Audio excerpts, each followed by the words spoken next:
რუსთაველის გამზირი უკვე გადაიკეტა. წარმომადგენლობითი სახალხო კრების მხარდამჭერები და საინიციატივო ჯგუფის წევრები პარლამენტთან არიან. დელეგატების რეგისტრაცია დღეს 13 საათიდან დაიწყო. ლიდერებმა კი შეკრებილ საზოგადოებას პირველი განცხადებებით უკვე მიმართეს. სახალხო კრების მონაწილეებს ახლახან შეუერთდნენ ხელვაჩაურის, ხულოს, შუახევის, ქედისა და გურიის სამივე რაიონის წარმომადგენლებით. წარმომადგენლობითი სახალხო კრება პარლამენტის წინ რამდენიმე წუთის წინ დაიწყო. მოსწავლე ახალგაზრდობის სასახლიდან პირველ საჯარო სკოლამდე ტერიტორია ხალხით არის სავსე.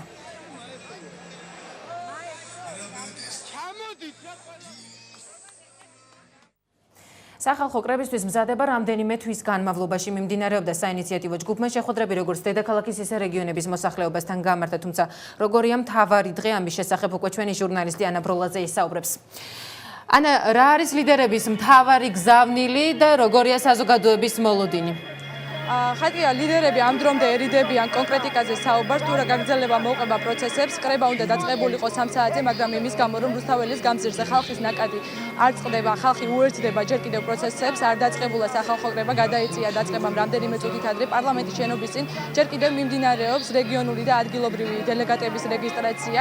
ერთადერთი რაც არის ამ დრომდე ცნობილი და გაწერილი, ეს არის სახალხო კრების ოფიციალური მხარე, როგორც შეკრების დაწყებამდე აცხადებდნენ საორგანიზაციო ჯგუფის წევრები. კრება გასტანს 2 საათს. ამ დროის განმავლობაში შედგება დღის წესრიგი იმ პრობლემებზე სასაუბროთ, რაც სახალხო კრებამ რეგიონული დასრულების დროს მოისმინა, ხოლო დღის ბოლოს უკვე შედგება გარკვეულწილად რეზიუმე და პრობლემების გადაჭრის გზები შეჯერდება. სწორედ ამის შემდეგ გაკეთდება ალბათ უფრო პოლიტიკოსების განცხადებები, თუ როგორ ჩაივლის პროცესები დღის დასასრულს. თქვენ შეგიძლიათ მოისმინოთ ის კომენტარები, რომლებსაც საორგანიზაციო ჯგუფის წევრები შეხვედრის დაწყებამდე აკეთებდნენ.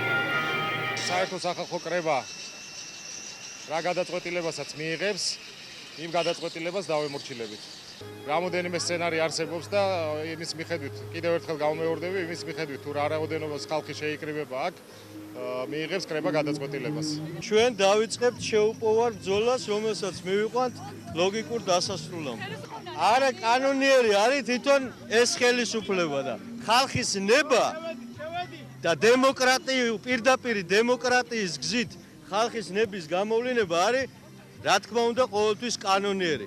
ჩვენ პირიქით გამოვდივართ კანონიერების დამცველებად ამ შემთხვევაში. დღევანდელ შეკრებაზე ჯერჯერობით პოლიტიკოსების ნაწილი არ გამოჩენილა, ისინი ვინც მხარს უჭერენ და უერთდებიან სახალხო კრების იდეას და ინიციატივას.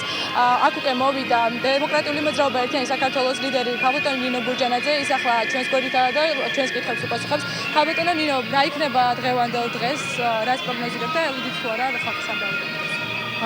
იცით რა, დღეს უკვე შეგიძლიათ გადახედოთ ხალხის რაოდენობას, ჩვენ შეგვიძლია ვთქვათ, რომ სახალხო კრების მონაწილენი დელეგატები პრაქტიკულად სრულად არიან წარმოდგენილი და გაცილებით მეტი ხალხია აქ, ვიდრე 12500 ადამიანი, რომელსაც ჩვენ ველოდით სახალხო კრებაზე. ჩვენ ჩავატარებთ კრებას, მიუხედავად იმისა, რომ ხელისუფლებამ არ მოგცა შესაძლებლობა, რომ კრება ჩატარებულიყო და მისი ამოცანა იყო, რომ ეს რიგითი მიტინგი ყოფილიყო, ეს იქნება კრება. კრება მიიღებს გადაწყვეტილებას, ეს ადამიანები უყრიან კენჭს კრების დოკუმენტებს, მათ შორის უნდობლობის ვერდიქტს და ჩვენ ამ ადამიანებთან ერთად მივიღებთ გადაწყვეტილებას, როგორ, რა ტემპებით და რა მეთოდებით გავაგრძელებთ ბრძოლას, იმიტომ რომ ვინც აქ ვართ, არც ერთი ადამიანი დარწმუნებული ვარ უკან დახევას არ აპირებს. მე შევპირდი ჩვენს ხალხს, რომ უკან არ დავიხევ არც ერთი ნაბიჯით, არ შევწყვეთ ბრძოლას, სანამ არ მივახწევთ იმას, რასაც ქვია ამ ხელისუფლების შეცვლა. როგორ ვთქვათ, შემოერთდებიან სახალხო კრებას ის ადამიანების პოლიტიკური, ასე ვთქვათ, სუბიექტები, რომლებიც არ უჭერდნენ და არ იზიარებდნენ ამ ინიციატივას. მე ვერ გეტყვით, ხა ძირითადი სპექტრი ოპოზიციური, რომელიც აცხადებდა, რომ მათი ამოცანა არის ამ ხელისუფლების შეცვლა, უკვე მხარდაჭერას უცხადებს და უკვე სახალხო კრების გვერდით არის. ეხლა ის ადამიანები, რომლებიც ამბობენ, რომ არაფერი არ უჭირს, თუ სააკაშვილი ხელისუფლებაში დარჩება 2013 ან 2023 წლამდე უკვე დღევანდელი გადმოსახედიდან კონსტიტუციური ცვლილების შემდეგ.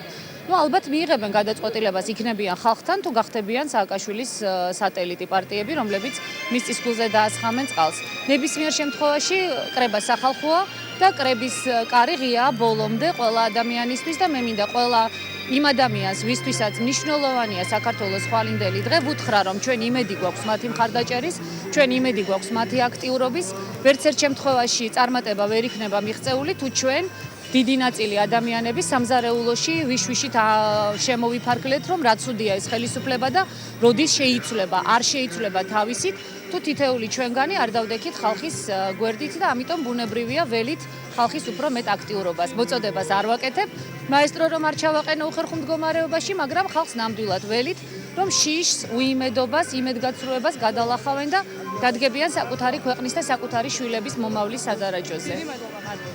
დღეს აქ მოსული ადამიანები ამბობდნენ, რომ ისინი ქუჩაში უმეტესი ნაწილი გამოიყვანა სოციალურმა გაჭირვებამ, ჩამოსულები არიან ადამიანები რეგიონებიდან, ამბობენ, რომ რაც არ უნდა განვითარდეს, როგორი პროცესებიც არ უნდა განვითარდეს, ისინი იქნებიან ხალხის გვერდით, რადგან საქმე ეხება ქვეყნის უკეთეს მომავალს.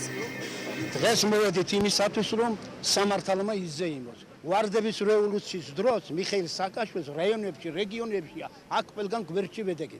მე ვარ შვილმოკლული მშობელი და ამბობდა, რომ სათავეში მოვალთ და ყველა შვილმოკლული შვილების საქმეს გავხსნით. მაგრამ ასე კი არ მოხდა, გაგვაცრუა ყველა. აქ მოსული ხალხი ვინც არის, ყველა გაცრუებულია. მინდა რომ ყველაფერი დაალაგდეს, რომ გაერთიანებული და გაბწყინებული საქართველო მანახა, რომ ჩემმა შვილებმა, ყველა შვილებმა იცხოვრონ ნორმალურ ქვეყანაში.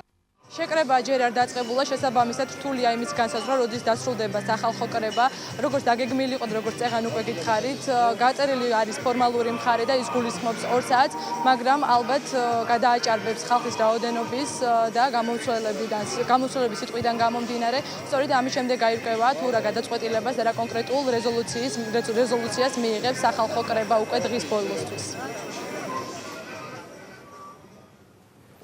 დიდი მადლობა ანა ბროლაძე საუბრობდა პარლამენტიდან რა ხდება ამ წუთებში საკანონმდებლო ორგანოს შენობასთან ჩვენი ჟურნალისტი საუბრობდა ამის შესახებ როგორც ჩანს კრება ჯერ არ დაწყებულა.